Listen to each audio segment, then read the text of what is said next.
Le moteur le plus courant et le plus populaire de l'Opel Astra K est le moteur 1.6 CDTI.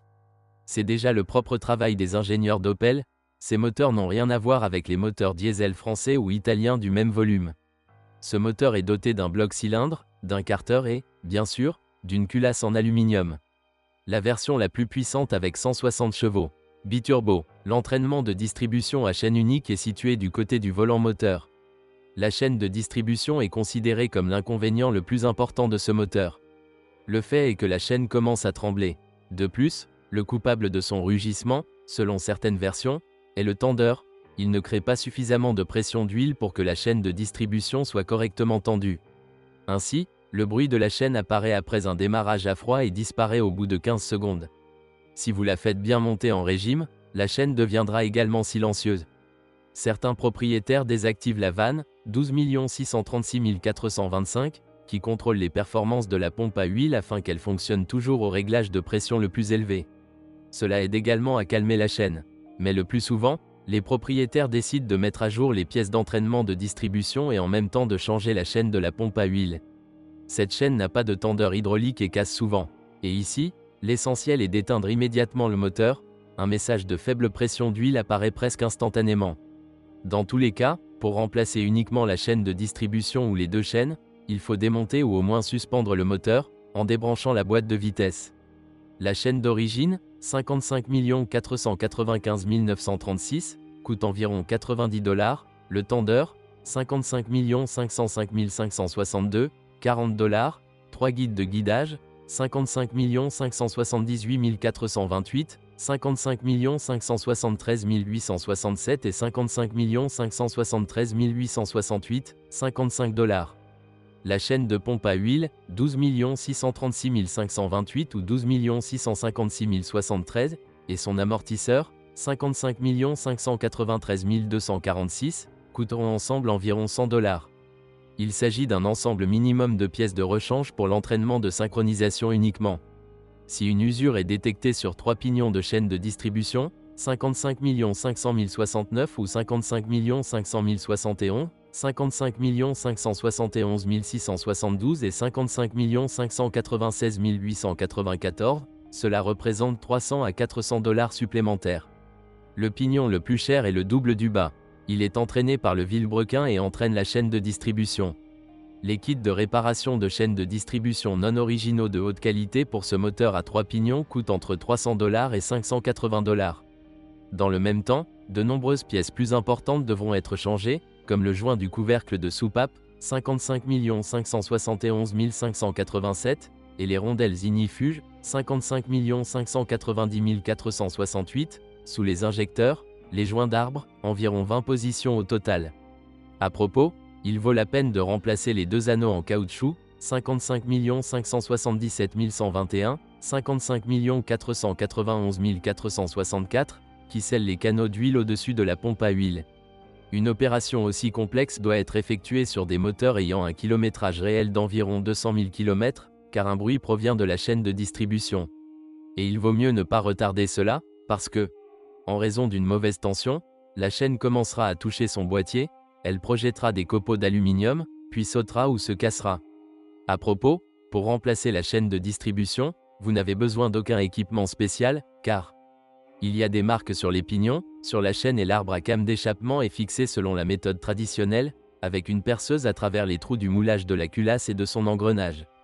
Ajoutons que le problème de tension de la chaîne de distribution du moteur 1.6 CDTI est apparu très tôt et malheureusement, il existe donc souvent des exemplaires d'Opel Astra K sur lesquels le moteur a été remplacé par le concessionnaire sous garantie. Il devrait y avoir des notes à ce sujet dans le carnet d'entretien. Sinon, les moteurs 1.6 CDTI fonctionnent bien. Il y a des petites choses comme une électrovanne défectueuse, 55 576 356, pour contrôler la géométrie de la turbine ou un refroidisseur intermédiaire qui fuit.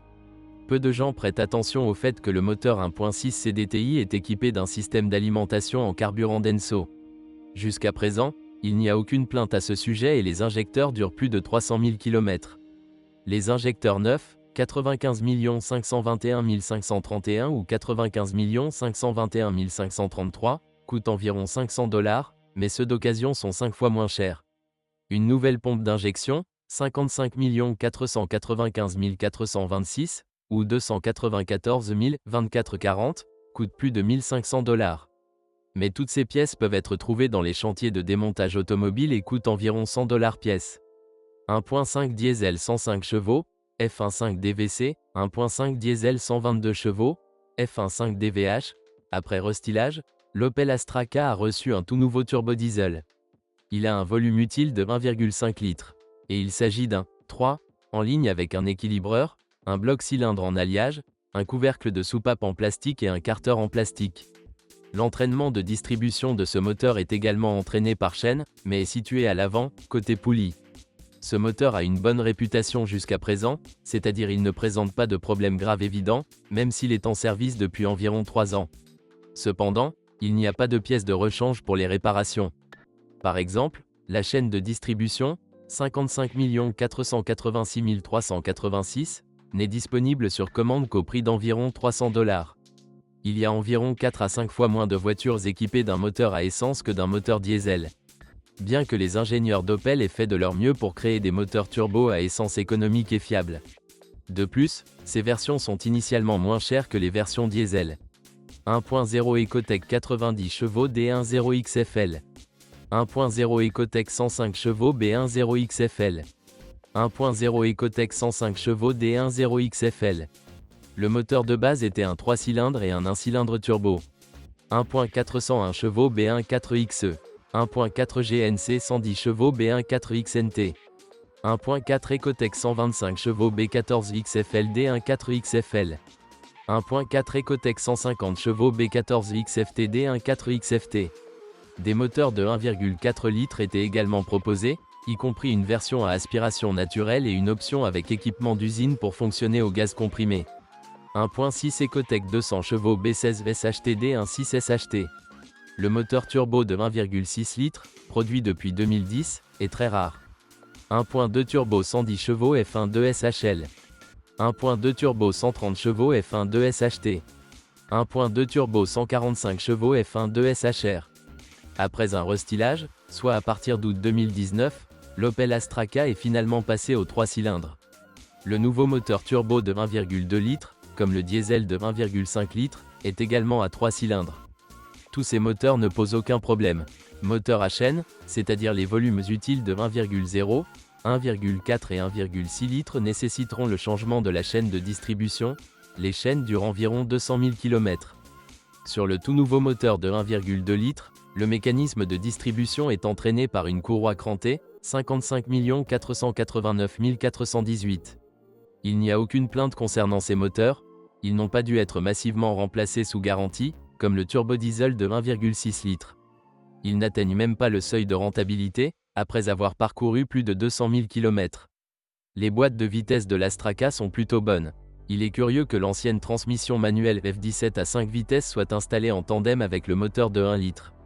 Les transmissions à 6 vitesses sont M22 ou M32, disponibles en conjonction avec des moteurs de 1,2 à 1,6 litres. L'Opel Astra K a des problèmes mécaniques. 6T45 6 vitesses transmission automatique. Avant le restylage, les voitures équipées de moteurs de 1,4 et 1,6 litres étaient équipées en option d'une transmission automatique à convertisseur de couple à 6 vitesses 6T45.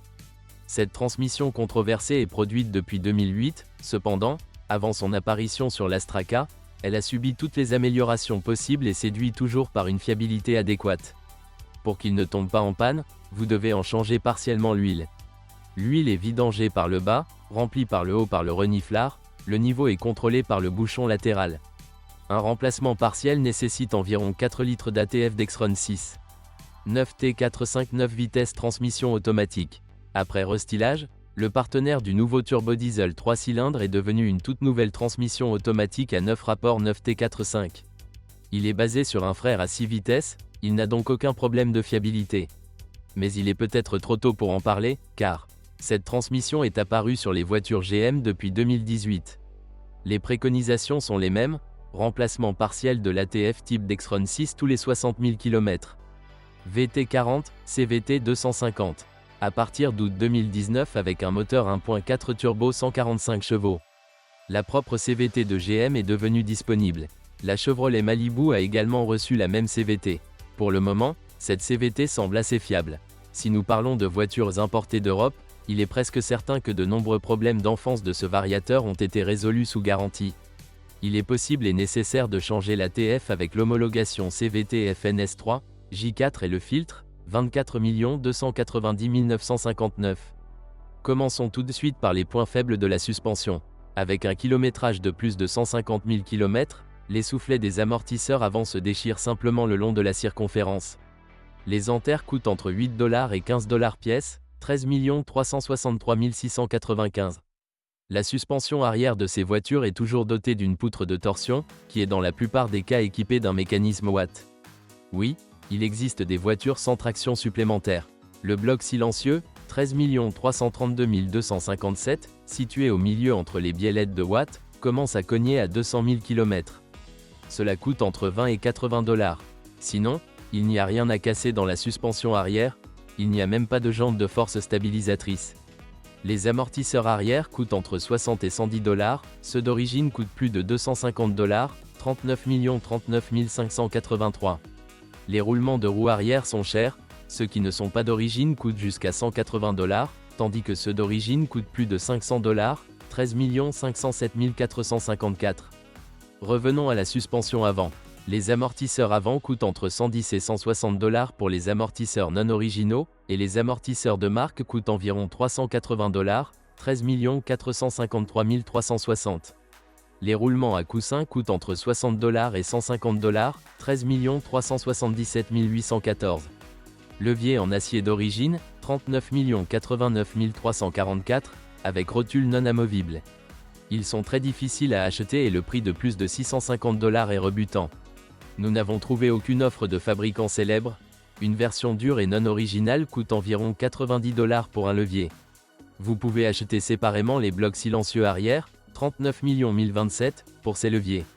L'original coûte environ 120 à 150 $. Il existe des substituts de marque pour 25 $. Les jantes de force stabilisatrices avant d'origine coûteront 50 $, 39 064 480, et les remplacements coûteront entre 10 $ et 35 $. Les bagues stabilisatrices avant, 39 5 088, ne sont pas vendues séparément, mais des remplacements sont disponibles pour 5 $ à 10 $. Les roulements de roues avant, 13 510 543, coûtent entre 60 et 180 $, et ceux d'origine coûtent plus de 400 $ et sont souvent fabriqués uniquement sur commande. En général, l'ensemble de la suspension dure plus de 200 000 km, sauf que les jantes de force stabilisatrices devront être changées tous les 80 000 km.